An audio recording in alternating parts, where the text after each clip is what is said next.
বাংলাদেশের বিগত 16 বছরের রাজনৈতিক ইতিহাসে সবচেয়ে নির্যাতিত মজলুম দল হচ্ছে আমরাই। সবচেয়ে নির্যাতিত নিষ্পেষিত দল হচ্ছে বাংলাদেশ জামাত ইসলামী। এই সুন্দরগঞ্জে আমরা আমাদের 5 জন ভাইকে হারিয়েছি। আপনাদের ভোটে নির্বাচিত এমপি মৌলানা আব্দুল আজিজ ভাই, যাকে মিথ্যা মামলা দিয়ে দেশ থেকে বিতাড়িত করা হয়েছিল, পার্শ্ববর্তী দেশে তিনি মৃত্যুবরণ করেছেন। আমরা তার জানাজা করতে পারি নাই, তার লাশটা আমরা দেখতে পারি নাই।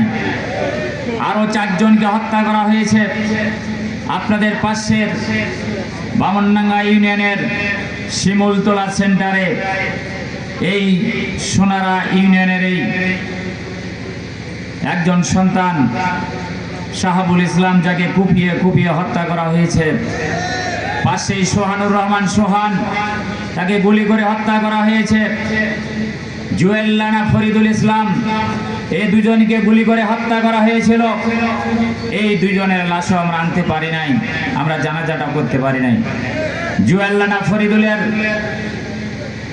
পরিবারের লোকজন, তার বাপ মা তার লাশ নেওয়ার জন্য গিয়েছিল।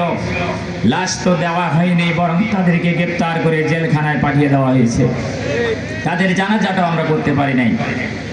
সম্মানিত ভাইরা আমার, সারা দেশব্যাপী জামাত ইসলামী এবং ইসলামী ছাত্র শিবিরের প্রায় 1000-এর উপরে নেতা কর্মীকে হত্যা করা হয়েছে।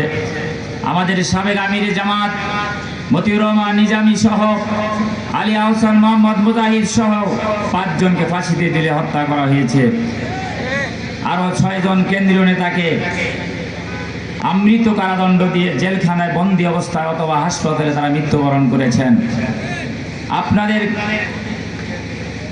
কলিজার টুকরা, কোরআনের পাখি, বিশ্ব বরেণ্য মুফাসসিরে কোরআন আল্লামা দেলোয়ার হোসেন সাইদি, তাকে আমৃত কারাদণ্ড দেওয়া হয়েছিল। 13 বছর জেলখানায় বন্দী ছিলেন।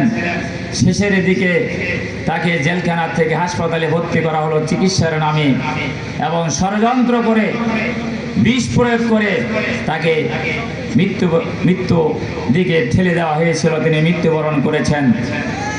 সম্মানিত ভাইরা আমার, সে কারণে আমরা বলতে চাই, এই সুন্দরগঞ্জ সহ সারা দেশে